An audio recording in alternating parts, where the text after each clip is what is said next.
Welcome to V3 news. లక్ష్యం సమాజ హితం. ముందుగా హెడ్లైన్స్. కొన్ని మీడియా సంస్థలపై ఆంక్షలు విధించడం ఎంతవరకు కరెక్ట్? సీఎం కేసీఆర్ ను ప్రశ్నించిన కేంద్ర మంత్రి కిషన్ రెడ్డి.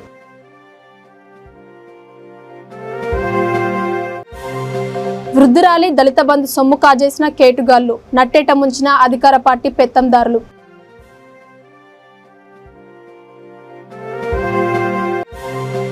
గోకవరంలో శ్రీ వాసవి కన్యక పరమేశ్వరి అమ్మవారి జయంతి వేడుకలు.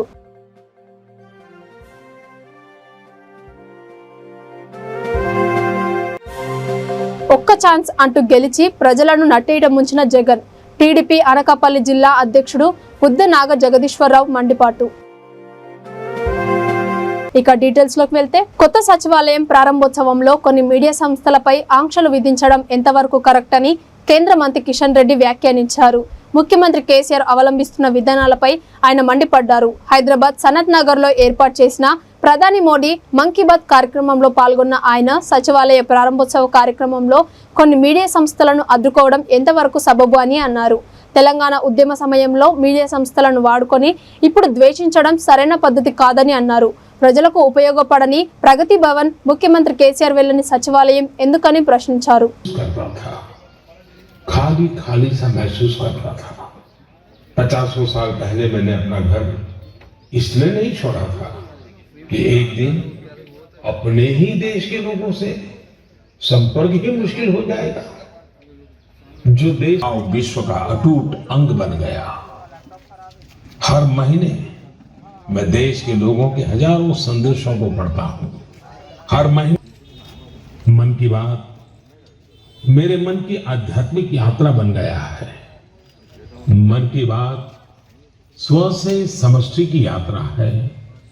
मन की बात अहम से वयम की आकर्षण के लिए बावड़ियां और तालाब बना रहे हैं। उसके साथ जिन्होंने इस कार्यक्रम को जीवंत बनाया है। आज जब हम 100वें एपिसोड के पड़ाव पर पहुंचे हैं तो मेरी ఈ విషయం తెలిస్తే బాగుంటుంది, ఇది దేశ ప్రజలకు ఉపయోగపడుతుంది, మన దేశానికి మేలు జరుగుతుంది, దీన్ని ప్రోత్సహించాలి. 100 ప్రతి నెలలో చివరి ఆదివారం చొప్పున ఈరోజు 100 ఎపిసోడ్స్ మరి ఈ రకమైనటువంటి కార్యక్రమాలు నిర్వహించి కొన్ని వేలాది మందిని వారి యొక్క జీవిత చరిత్రను ప్రజలకు అందిస్తూ, అదేవిధంగా మరి ఈ దేశంలో ఉన్నటువంటి ప్రతి కుటుంబానికి మన్ కీ బాత్ ద్వారా మరింత దగ్గరయ్యారు మన ప్రధానమంత్రి గారు. కాబట్టి ఈ కార్యక్రమాన్ని మనమందరం ఈరోజు ఈ కాలనీ నుంచి వీక్షించడం జరిగింది.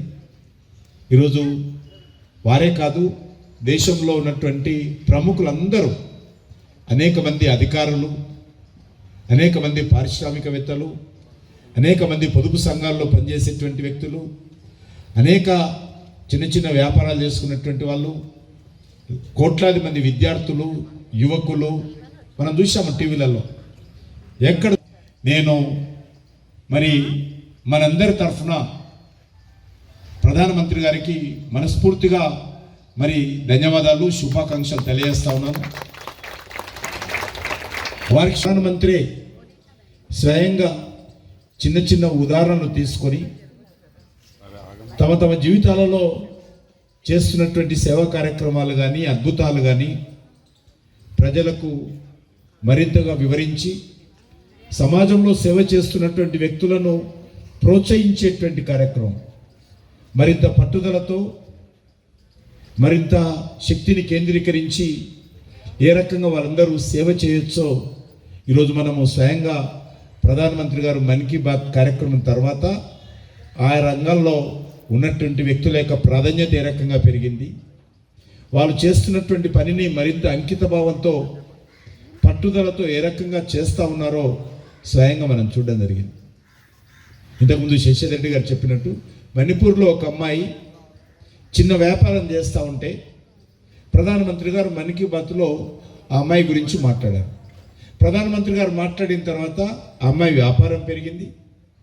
వ్యాపారం పెరగమే కాదు, చాలామందికి ఉద్యోగాలు ఇచ్చింది.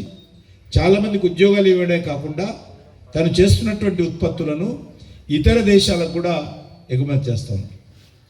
అనేక ప్రాంతాల్లో హిమాలయ ప్రాంత అధికారంలోకి వచ్చినటువంటి మీరు ప్రజల ఆందోళనను అడ్డుకుంటున్నారు, పత్రికా స్వేచ్ఛను అడ్డుకుంటున్నారు, పూర్తిగా నియంత్రిత ధోరణితో వ్యవహరిస్తున్నారు, నిజాపు రాచరికపు ఆలోచనతో వ్యవహరిస్తూ ఉన్నారు.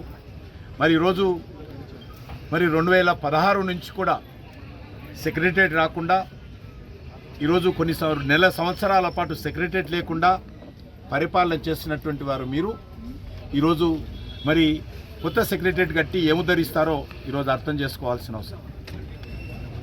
ప్రజలకు మరి రావడానికి అవకాశం లేనటువంటి ప్రగతి భవన్ కానీ, ముఖ్యమంత్రి గారు సెక్రటరియట్ రానటువంటి సచివాలయం కానీ ఎందుకు అని అడుగుతా ఉన్నాను. కాబట్టి ఈరోజు ప్రజాధనాన్ని దుర్వినియోగం చేయడమే తప్ప మీరు ప్రగతి భవన్ కానీ సచివాలయం కానీ ఏమాత్రం తెలంగాణకు ఉపయోగపడదు. అంతేకాదు తెలంగాణలో పేద ప్రజల కోసము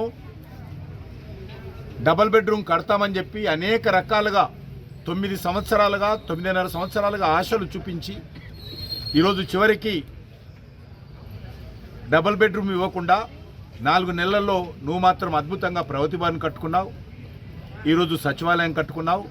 ప్రజలను ఉపయోగపడనటువంటి ప్రగతి భవన్ కానీ, జనానికి ఉపయోగపడనటువంటి ముఖ్యమంత్రి రానటువంటి సచివాలయం కానీ ఈరోజు కట్టుకున్నారు. కాబట్టి ఈ సందర్భంగా మరి ఈ యొక్క ప్రారంభోత్సవ కార్యక్రమానికి కొన్ని ప్రసార సాధనాల మీద V6తో సహా నిషేధం విధించడము తీవ్రంగా ఖండిస్తుంది. దళిత బంధు ఇప్పిస్తామని ఓ వృద్ధురాలికి మాయమాటలు చెప్పి దగ్గర చేరిన ఓ 2 అధికార పార్టీ కేటుగాళ్లు కోళ్ల ఫామ్ కోసమని దరఖాస్తు చేయించి మంజూరు చేయించారు. పని అంతా పూర్తయ్యాక ఇప్పుడు ఆ ఫామ్ లో తమను అడుగుపెట్టనివ్వడం లేదని ఓ కుటుంబం న్యాయం కోసం పోరాడుతోంది. వివరాల్లోకి వెళ్తే భద్రాద్రి కొత్తగూడెం జిల్లా అశ్వరావుపేట మండలం నాగారం వారిగూడెంకు చెందిన దాసం నాగరత్నం అనే వృద్ధురాలు దళిత బంధు పథకం మొదటి విడతలో లబ్ధిదారుగా ఎంపికైంది. కోళ్ల ఫామ్ వ్యాపారం చేసుకునేందుకు ప్రభుత్వం అందించిన 10 లక్షల నగదు ఆమె ఖాతాలో విడతల వారీగా జమ అయింది. అయితే లోన్ కోసం తాము ఎంతో శ్రమించామని స్థానిక బీఆర్ఎస్ యువజన నాయకులు మోటూరు మోహన్, ఆవుల చిన్ని ఆమెను నమ్మించారు.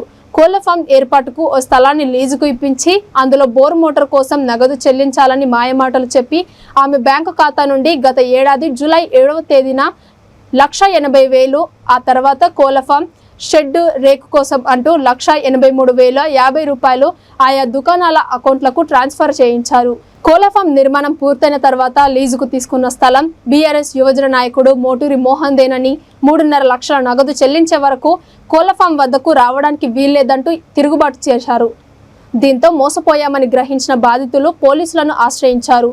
మాయమాటలతో తమ బ్యాంకు ఖాతా నుండి ట్రాన్స్ఫర్ చేయించిన నగదును తిరిగి ఇప్పించాలని, సదరు అధికార పార్టీ యువజన నాయకులపై అధికారులు కఠిన చర్యలు తీసుకోవాలని పోలీసులకు చేసిన ఫిర్యాదులో బాధితులు పేర్కొన్నారు.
జగన్మోహన్ రెడ్డి లాంటి నేర చరిత్ర ఉన్న నాయకుడు దేశంలో ఎక్కడా లేరని తెలుగుదేశం పార్టీ అనకాపల్లి జిల్లా అధ్యక్షుడు బుద్ధ నాగ జగదీశ్వరరావు ఆరోపించారు.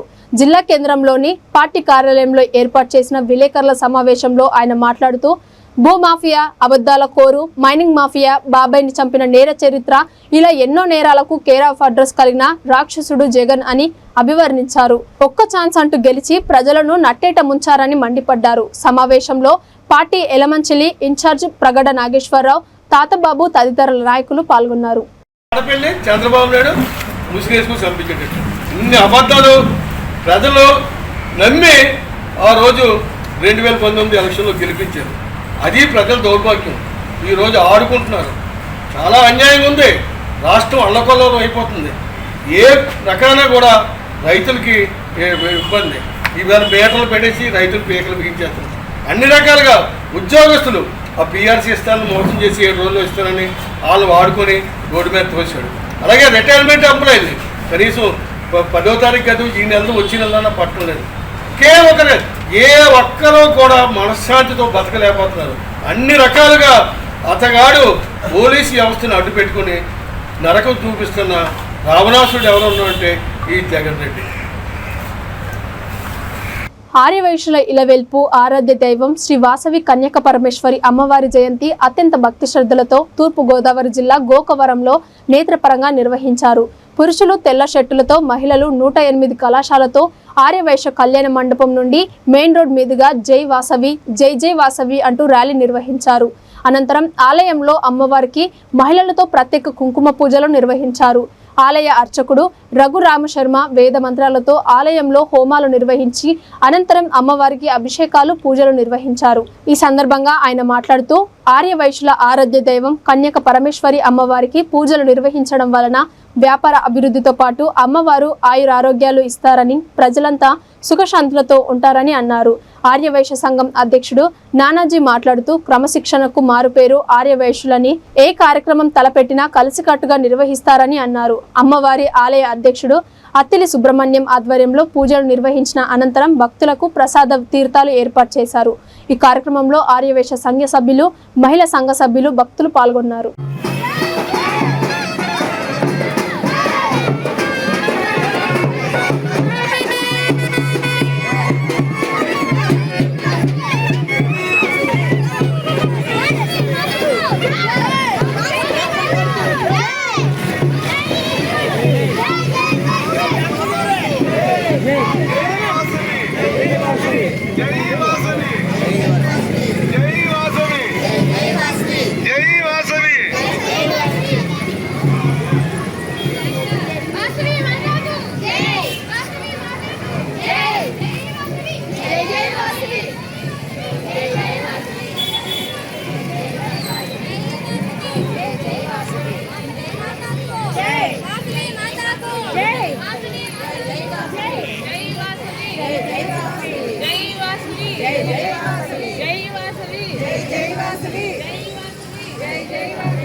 కనబడ వెనకుండా మధ్యలో